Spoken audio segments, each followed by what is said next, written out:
Смирно. Равняйся. Смирно. Направо. Шагом. Басқандар не қылыш керек?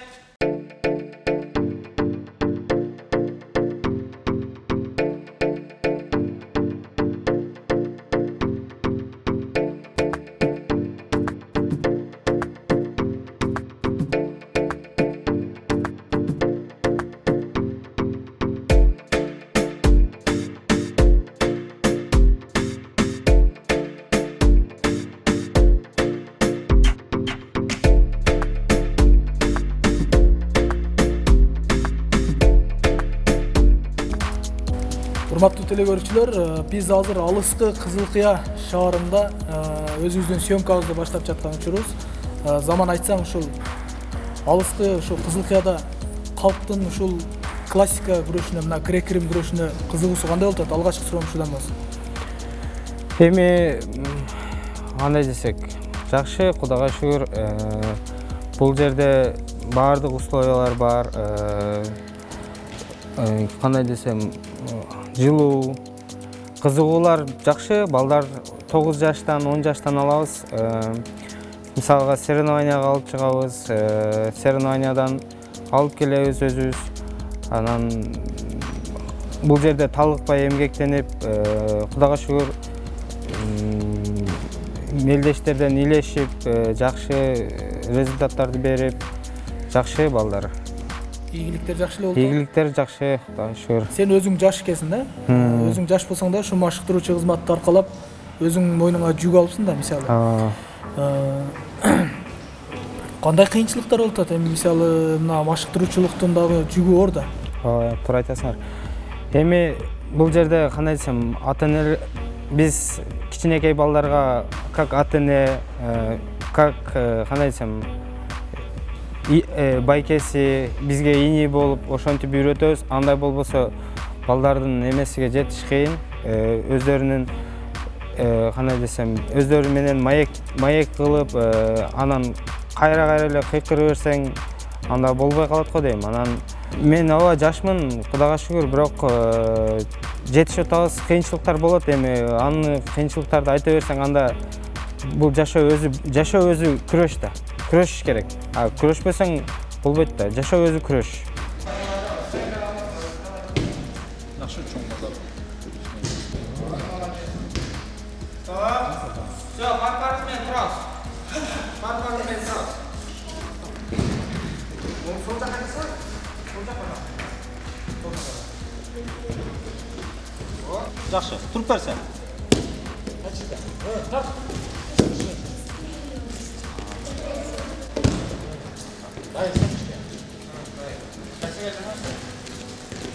Жамаш дейр, молодец. Так. Ой, молодец, жакшы. Эми качырга. Дай, качырга. Яжы. Жок, перевод качырга. Нормально? Жасам. Жакшы. Май, бул да. Жок, нормально? Качырга. Колун качырга. Чап. Тизиге отур. Ой, молодец. Мектепке барат, мектептен келет, анан мисалы үчүн түштөн кийин окулган болсо, эрте менен келет да, бош убактысын жөн өткөрбөйт да. Ошол менен келип, ушул жерде өзүнүн ден соолугун чындап, заман тууралуу өзү дагы көптөгөн жетишкен ийгиликтери бар. Ушул тренердей балдар болсун деп ошого берип атабыз. Өзүнүн жүрүм-туруму, сүйлөштөрү, биякта берип аткан тарбиялары, ошо сүйлөгөн сөздөрү ошол алып келет да. Давай. Ой, жакшы. Давай. Молодец. Эми стоп. Нурок жасайлычы. Эки колунан кармап туруп, колтукка. Ой, жакшы. Молодец. Эми сен дайыр. Ой, жакшы. Аяктан чоқ. Ой, молодец. Машыгып жүргөн убакта билбечимин, мындай машыктыруучум кандай кыйналат, кандай эмеси чарчайт, өзү чарчайт, аны билбечим. Бирок ушу машыктырып баштагандан бери өзүм билип атам, машыктыруучум кандай кыйналып, кандай болуп жүргөнүнчү. Бирок Кудайга шүгүр, жетишип атабыз баардыгыга. Жогоруда айтып кетпедикпи, сен жаш экенсиң, машыктыруучулук кызматтар кылып атасың деп. Мисалы, алдыда сен багынта турган ийгиликтер дагы көп экен да. Сен өзүң кандай ийгиликтерге жетиштиң ушуга чейин? Мен чемпион Кыргызстан болгом. Анан тройкага кирип, международный турнирлерден барып утуп, эми утулганда эле күндөр болгон. Бирок талыкпай эмгектенсең баары келет деп коет го. Талыкпай эмгектениш керек. Ошо жаштарга айта турган советим, талыкпай эмгектенсе баары келет. Баары жок болот. Бирок талыкпай эмгектениш керек, ошол эле. Жок, албетте бул утулбаган адам эч качан бир бийиктикти багындырбайт да. Сен мына машыктыруучулук кесибиң ошол өзүңүн жогорку деңгээлге чыгышыңа тоскоол болгон жокпу азыр учурда? Жок. Мен жетишип атам. Бошобой калып, мисалы жогорку турнирлер өткөндө өзүң бара албай калышың мүмкүн, окуучуларың жөнөтүш керек болуп калат. Андай тоскоолдуктар жокпу? Жок, тоскоолдуктар эми болот, бирок анча-мынча деле. Анан жетишебиз, бирокчу баарына жетишип атабыз, Кудайга шүгүр. Балдарды деле машыктырып, өзүбүз дагы жетишип атабыз. Өзүбүз дагы барып атабыз. Международный турнирлер, мисалга Тажикстан, Өзбекстан, Россияга дагы барган күндөр болгон. Окуучуларды дагы алып барып атабыз, насип кылса. Ошол. Азыр мына окуучуларыңын бир аз бар экен. Ушулар менен бир ушул грек-рим күрөшүнүн ыкмаларын биздин телекөрүүчүлөргө көргөзбөйсүңбү? Макул, көргөзөйүн.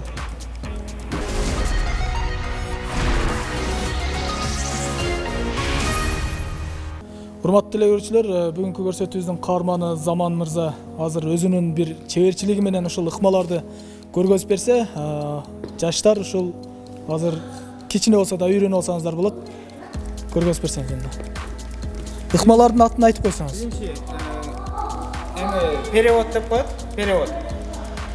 Колдон тартабыз, мисалга тартып туруп, мына сол путубузду артына өтөбүз и жыгытабыз. Бул перевод деп коет. Бул классический барбада 2 балл берилет. Анан кийин нурок деп коет, нурок. Колду салып атканда, нурок жасайсың. Булга дагы 2 балл. Жерге жыгытсаң 2 балл берилет. Ошону жыгытса 2 балл экен да? Жыгытса 2 балл берилет. Мисалга качырга деп коет, качырга жасалат. Бул 4 балл берилет. Классический барбада. Ыкмалардын аткарылышына карата балл жогору төмөн берилет экен да? Если лопатасына түшкөн болсо соперник, ал 4 балл, если сен артына өтүп кетсең 2 балл берилет. Бул мисалга жан башты деле 4 балл берилет. Мисалы ушул жерде бир суроо да. Жанагы күрөшүп атканда таза мындай утулуп калат го. Болду, жеңилди деп эле колун көтөрүп калат го. Ошондо кайсы ыкмалар менен ошентип таза утуп койсо болот? Мисалга качырга жасап туруп, бир качырга жасап же жан баш жасап 4 баллдан 2 жолу бросок болсо 8-0 болуп, чисто технический победа болуп соперникке берилет. Жо бир эле ыкма менен утуп койсо болбойбу? Билме, ыкманы Кантип? Могу жерден жан баш чаптыңар, чаптыңар. Могу жерден туша деп коет. Если соперник плечосуга жыгытсаң и 15 секунд кармасаң, уже туша берилет. И чисто технический. Болду, упай наркы упай топтой албай сразу утулат экен да? Бул эле утулат. Далысы жерге тийиш керек. Далысы жерге тийгизип 15 секунд кармаш керек. Дагы кандай эрежелер бар? Мисалга биздики классический борьба деп кой, грек-рим азыр. Илгери классика болгон. Бизде мисалга путтан кармабайт. Бизде белден өйдө. Мисалга көзүгө тукпайсың. Манжасын монтип кайрыбайсың. Бул правилага эме болбойт. Чисто эмеден кармап, билектен кармап көрүшөсүң. Мен бул залга келгениме 3 жыл болду. Зал бул биздин экинчи үйүбүз эле болуп калган. Залга келип биз ар кандай насааттарды угуп, бизге агайыбыз ар кандай өзүнүн жакшы сөздөрүн айтат, ар кандай жакшы ыкмаларды жасашты үйрөнөбүз. Өзүбүздүн ар бир өзүбүзгө келечекте жакшы максаттарды коюуну үйрөнөбүз. Ошондой эле ар бир мелдештерде бизди агайыбыз ар бир балага өзгөчө бир сөздөрүн айтып, колдоп, үлгү ала турган инсан. мындай кичпейил, ак көңүл ошо агайыбыз карап биз дагы өсүп келатабыз.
Ödü. Çöz. O.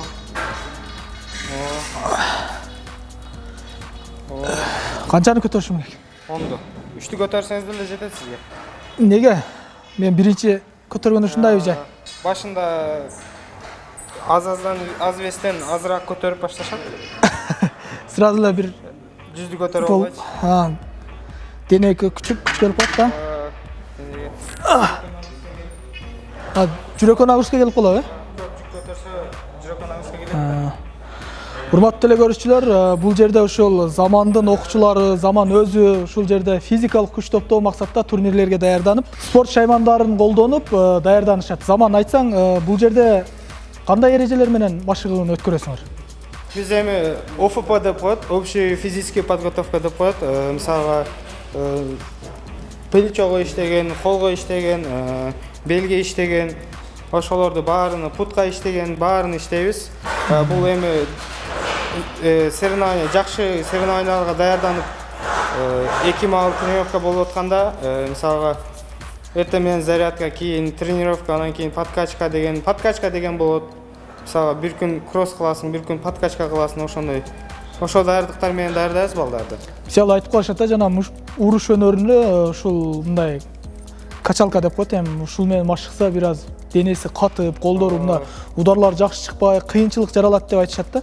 Бул күрөшкө мындай зыян тийбейби? Жок, мисалга андай эмеге кайра наоборот, мисалга бизде классический борьбада өтө физикалык эме керек, анан техника дагы обязательно техника да керек.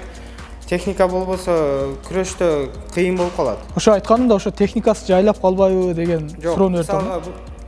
Эме кылып туруп, күч топтоп туруп, анан аны кайорго чыгарып, кайордон эме рабочий мышцага айландырасың да, рабочий күчкөчү. Если көнүгүүлөрдү аткарат экенсиңер да ал жакта жумшартып. Көтөрө берсең, сиз айткандай, ошентип прямой чыкпай калышы мүмкүн, кыйналып калат. Огучучу. Ушул биздин агай өзү да абдан көп деңгээлдерге жетишкен. Биз дагы ушул агайыбыздай болуп, чоң ийгиликтерге жетишти каалайбыз. Ушул биз дагы кечигип келбей койсок, катык жазалайт. Абдан мындай башка кайталанбаштын аракетин кылабыз. Ооба, бул агайыбыз өзү абдан күчтүү барет. Биз дагы ушул заман агайыбыздай болуп, күчтүү балбан болуп чыккыбыз келет. Ошол себептерден заман агайга келип машыгып жатабыз. Заман айтсаң, ушул мисалы кайсы эле спортто болбосун, тамак ичүү эрежелерин да сакташат да. Силер кандай карайсыңар ал жакка? Биз окуучуларыбызга айтабыз, мисалга тренировкадан алдын 3 саат алдын тамактаныш керек. Если тренировкадан 3 сааттан кечирээк тамактанса кыйналып калат, эртерээк тамактанса жанагы мисалга жеген тамагы эме болбой эле, денесине кетпей эле кыйналып, кайра денеси күчү кетип, алсырап калат. Ошого бардык эле окуучулар айтат, 3 саат алдын тамактангыла депчи. Кандай тамактарды колдоносуңар? Эми бизде мисалга камыр оокат көбүрөөк жебеш керек. Мисалга рис, котлет, ошогон суюк тамак, шорпо дегендей камырды көп жей берсе семирип кетет. Салмагыны түшүрөт, көп сегнайынан алдым. Ошого салмагын кармаш үчүн көп камыр оокат жебеш керек. Рис мисалга анча көтөрбөйт. Суюк тамак, суп, куриный суп дегендей. Ошо сиз айтып аткан продукциялар бардыгы эле мындай арзан эмес да? Бардыгы эле кымбат. Бу тренерлердин айлыгы дагы аз экенин билебиз. Мамлекет тарабынан ошол продуктыга жардам болобу мисалы? Жок, маштыруучулардын айлыгы аз, бирок көбүнчө эле ата-энелерге рахмат. Ата-энелер карашып, өздөрү жардам беришип, кайсы жака болбосок барсак, кайсы жерде болбосо ата-энелер өздөрү жардам берип, мамлекеттен, конечно, аз, бирок Кудай буйруса болуп калат, насип кылса. Сабыр түбү саралтын деп коет го.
Баткен областы турабыз. Борбордон алыстабыз, бирок алга карабай быйыл өзүңүздөр билесиздер, аймактарды өнүктүрүү жылы. Ошого карабай биз талыкпай эмгектенип, мисалга окуучуларыбыз насип кылса жакшылап республикада, мирде, Азияда жана Олимпиадага чыгарабыз деген ниеттебиз. Ошого талыкпай эмгектенип атабыз.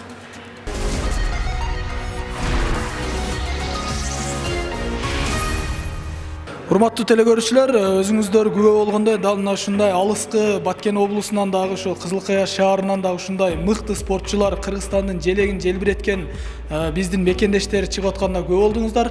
Андыктан кайсыл жерде болбойлу спорт менен машыгып өзүбүздүн өлкө үчүн патриоттук сезим менен кызмат кылсак болот экен. Биз бүгүнкү көрсөтүүбүздү ушуну менен жыйынтыктайбыз. Кийинки көрсөтүүдөн жолугушканча.